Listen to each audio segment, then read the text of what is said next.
विश्व ऐतिह्य कोणार्क सूर्य मंदिरर जगमोहन को सुरक्षित करने गर्भगृह बाली काढ़ा पूर्व गुरुवार सूर्य मंदिर परिसर में भूमिपूजन कार्यक्रम अनुष्ठित हो जाइछि। खबर प्रकाश जे 1903 मसीह सूर्य मंदिर जगमोहन खसुवा पत्थर सुरक्षा और लुणा पवन दाउरू मंदिर सुरक्षा निमंते गर्भगृह समेत 3 गोटी द्वार को बाली द्वारा बंद करा जायतिला।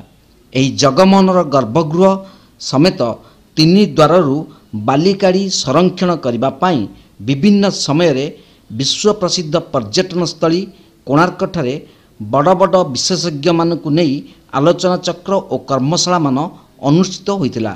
मात्र एही विशेषज्ञ कमिटी रिपोर्ट को विभिन्न समय रे एएसआई कर्तृपक्ष अणदेखा करी आसुथिला बेले सांप्रतिक समय रे सूर्य मंदिर जगमोहन प्रति विपद सृष्टि आशंका व्यक्त करी एहार सुरक्षा और संरक्षण निमंते तत्परता प्रकाश करिछि।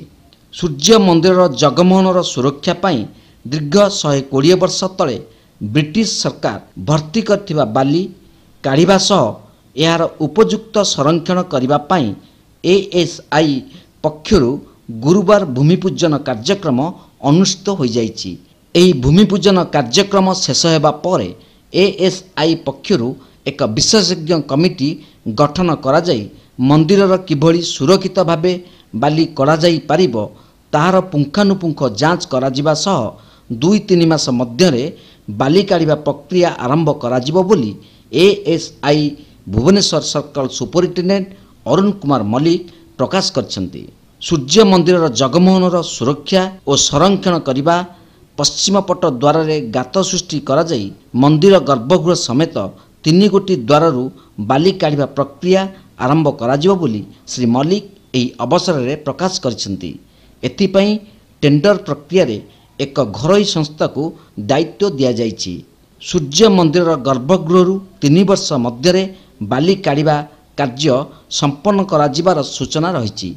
कोणार्क सूर्य मंदिरर ऐतिह्य स्थापत्य कला और संस्कृति विषय रे अनन्य एही ऐतिह्य संपन्न मंदिरर जगमोहनर सुरक्षा और संरक्षण कार्य खूब शीघ्र आरंभ करा जाई एहाकु विश्व दरबार रे उज्जीवित रखिबा लागि जोरदार प्रस्तुति आरंभ करा जिवो बोली सुपरिटेडेंट डॉक्टर अरुण कुमार मल्लिक भूमिपूजन कार्यक्रम अवसर रे मत व्यक्त करिसेंती।